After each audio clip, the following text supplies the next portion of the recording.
สบายดีนะทุกคนพบกันอีกครั้งกับคลิปทางงานเกม VC ลงกระบังวันนี้ทางงานเราจะมารีวิวเกมตัวนี้ GTA 4 เนาะตัวนี้ GTA 4 ซึ่งมี2 ภาคนะภาคต้นมันแอนมีความจุอยู่9 กิกะไบต์นะประมาณ10 กิกโดยรวม10 กิกทางห้านเรามันมีอยู่3 แผ่นราคา 35,000 กิกส่วนภาคปลายภาคโตมันGrand Theft Auto 4 เนาะ Epson from Library City นะตัวนี้ก็มี3 แผ่นนะ9 กิกะไบต์เช่นเดียวกันเกมนี้เราจะมารีวิวการติดตั้งภาคต้นนี้ให้เบิ่งภาคต้นมันจะเป็นหน้าปกแบบนี้เนาะขายแบบนี้นี่เป็นภาคโตอันนี้ภาคต้นเราก็จะมาเบิ่งกันเลยว่าระบบมันเล่นได้ไหนเริ่มตั้งแต่ Windows XP ขึ้นมาเนาะนำ1 กิกแล้วก็จอละ28 เมกเนาะส่วนฮาร์ดดิสก์นี้มีประมาณ18 กิกนะตัวนี้แสดงว่าเริ่มตั้งแต่ Windows XP Vista ขึ้นมาก็เล่นได้เนาะระบบ CPU Core Duo เนาะรุ่นเก่า278ขึ้นมาเนาะ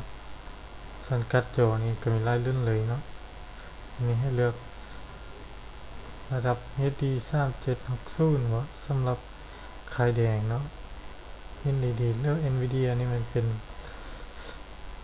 6800 GT เลือก8800 GT แสดงการ์ดจอรุ่นเก่าก็เล่นได้แสดงว่าคอมไพ่นี้ระดับคอย3ขึ้นมาก็เล่นได้เนาะตัวนี้เพื่อใช้เวลาติดตั้งเลย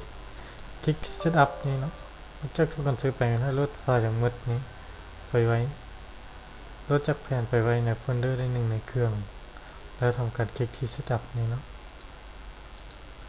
เราถ้าเปิดขึ้นมาแล้วตัวเกมมันจะเป็นภาษาต่างประเทศนะบ่เป็นอย่างนะตัวนี้เป็นภาษารัสเซียเน็กไปเลย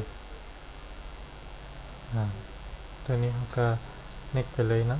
ตัวนี้จะเป็นโปรแกรมเสริมของมันเขาลงแต่ GTA ก็ได้แล้วนะตัวนี้คลิกที่ next นะเราถ้าติดตั้งเป็นสำเร็จนะโอเคเพื่อสนใจก็ติดต่อมาได้นะที่หน้า Facebook งานเกม BC ลงกระบังเราเนาะบางทีเห็นในหน้าเฟซนี้นะเราก็ได้โพสคลิปวิดีโอนะหลากหลายประมาณนี้นะสนใจก็ติดต่อมาได้นะเราถ้าติดตั้งเกมอยู่ใช้เวลาประมาณครึ่งชั่วโมงเนาะสำหรับการติดตั้งเกมนี้เราถ้าติดตั้งแล้วนะการติดตั้งสำเร็จแล้วเนาะจะไปเลือกเพลงรายการเปิดเกมเท่านั้นนะจะเปิดเพลงนี้ไปนะ